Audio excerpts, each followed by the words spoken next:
안녕하세요. 앤디북입니다. 오늘 제가 읽을 책은 인생의 허물을 어떻게 할 것인가.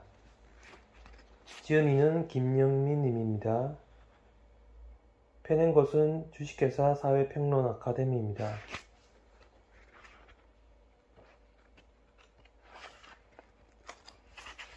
제가 관심 있는 부분을 읽어보도록 하겠습니다. 첫 번째 프롤로그입니다. 프롤로그, 허물을 직면하다.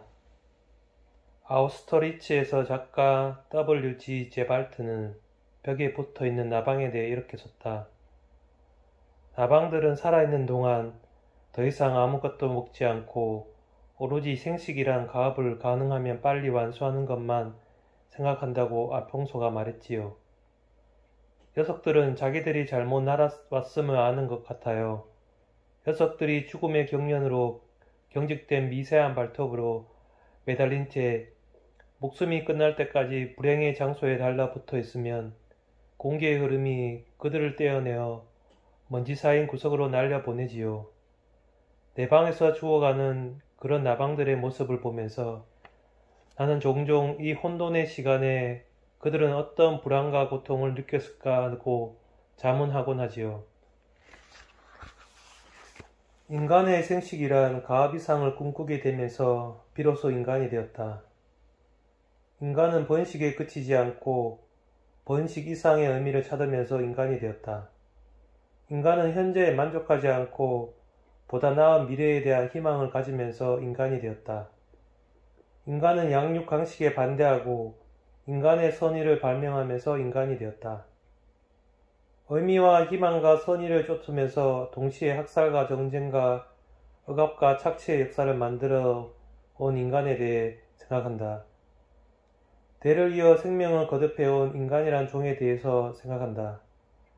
그 혼돈의 시간에 그들은 어떤 기쁨과 불안과 고통을 느꼈을까 하고 자문해보곤 한다. 희망은 답이 아니다. 희망 없이도 살아갈 수 있는 상태가 답이다. 겉으로는 멀쩡해 보여도 속으로는 이미 탈진 상태인 이들에게 앞으로 희망이 있다고 말하는 게 무슨 소용이 있을까? 희망은 희망 없이도 살아갈 수 있는 사람들에게 가끔 필요한 위안이 되어야 한다.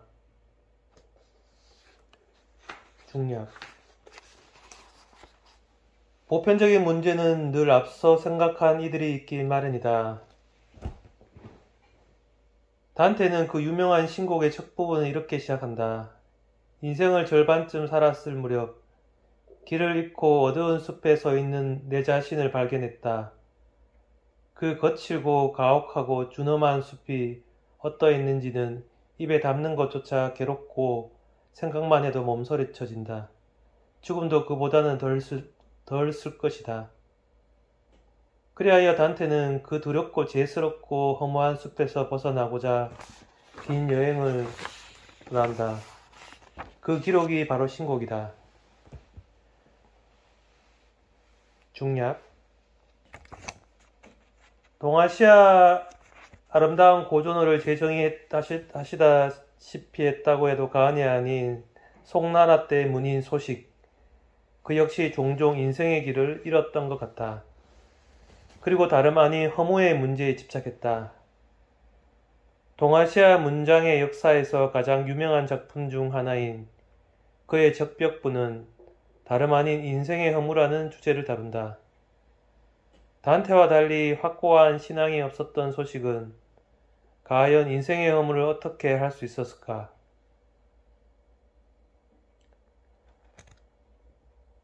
중략.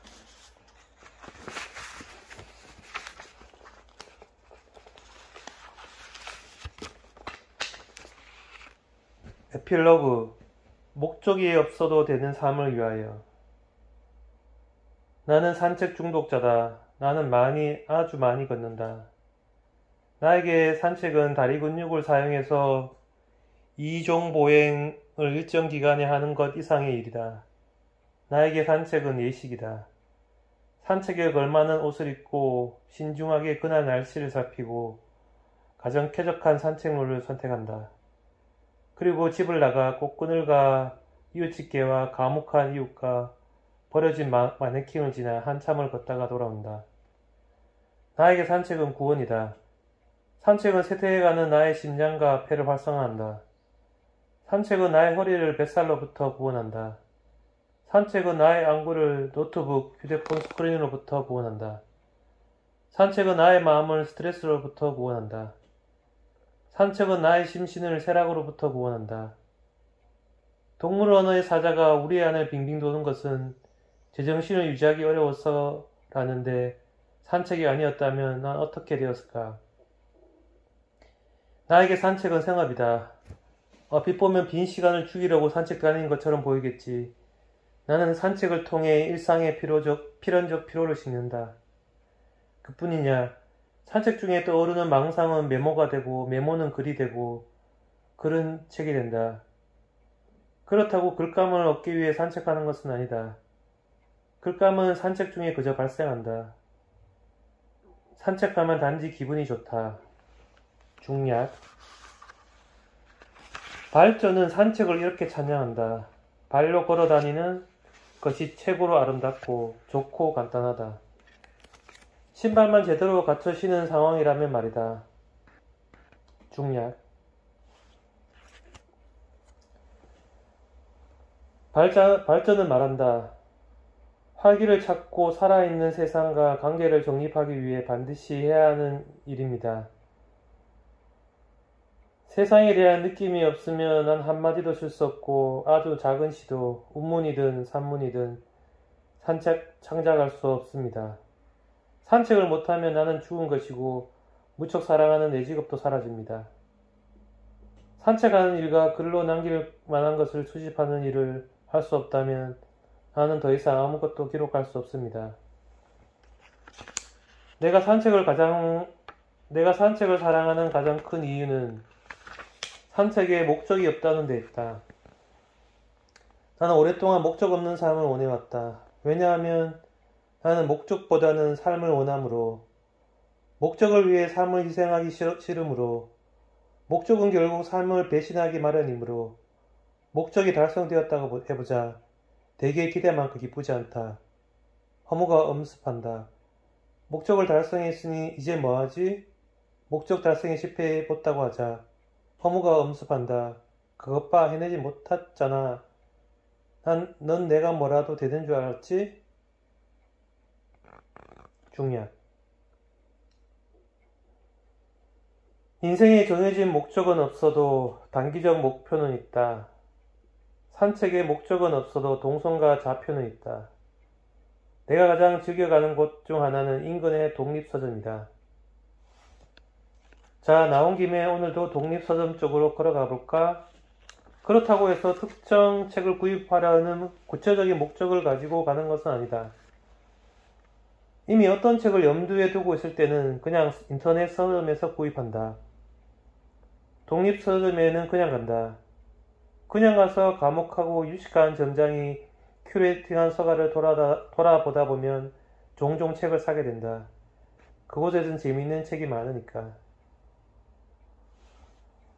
목적 없는 삶을 바란다고 하면 누워서 꿀 빨겠다는 말로 오해하는 사람들이 있다.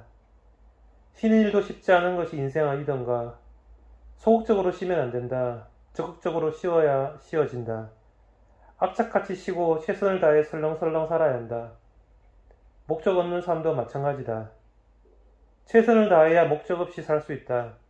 꼭 목적이 없어야만 한다는 건 아니다. 나는 목적이 없어도 되는 삶을 원한다. 중략.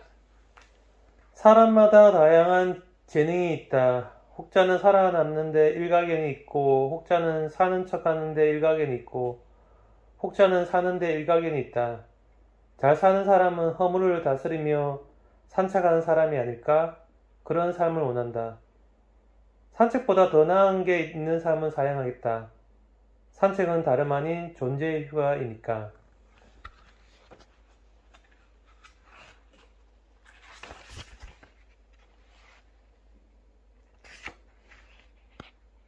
프롤로그와 에필로그를 읽어보았습니다. 마지막으로 소식의 적벽부를 읽어보겠습니다.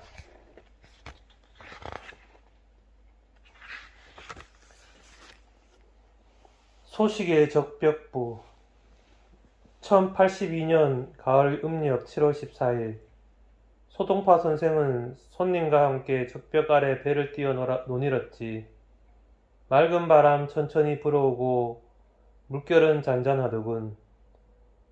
술들어 손님에게 권하고 시경 명월시를 읊고 요조의 장을 노래했네.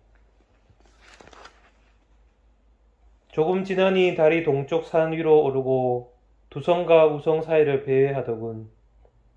하얀 물안개는 강을 가로지르고 물빛은 하늘에 가 닿는데 갈잎 같은 작은 배를 가는 대로 내버려 두었더니 끝없이 펼쳐진 물결 위로 넘어갔네. 넓고도 넓어라. 허공을 타고 바람을 몰아가 어디에 이를지 모르는 듯 하여라. 나부끼고 나부껴라. 세상을 저버리고 홀로 서서 날개 돋친 신선되어 하늘로 오르는 듯 하여라. 바로 이때 치기 어린 즐거움이 달아올라 뱃전을 두드리며 노래했지. 개수나무 노아 목란나무 상아대로 우리에 비친 달 그림자를 치고 물결에 비친 달빛을 헤치네. 막막하도다 내 마음이여 바라보네 하늘 저쪽에 있을 고운님을. 퉁서 부는 손님이 노래에 맞추어 화답하는데 그 소리가 구슬퍼 원망하는 듯 사모하는 듯 흐느끼는 듯 애원하는 듯 여운이 가늘게 이어져 실처럼 끊이지 않으니 어두운 골짜기의 교롱을 춤추게 하고 외로운 배의 가부를 흐느끼게 하리라. 소동파 선생 정색하고 옷깃을 여미며 자세를 바로 하며 손님에게 물었네. 어찌 소리가 그러한가? 손님이 말했다. 달이 밝아 별이 희미한데 까마귀와 까치가 남쪽으로 날아가네. 이것은 조조의 시가 아닌가. 서쪽 하구를 바라보고 동쪽 무창을 바라보니 산천이 서로 얽혀 울창하고 푸르다. 이곳은 조조가 주유에게 곤욕을 치렀던 곳이 아닌가.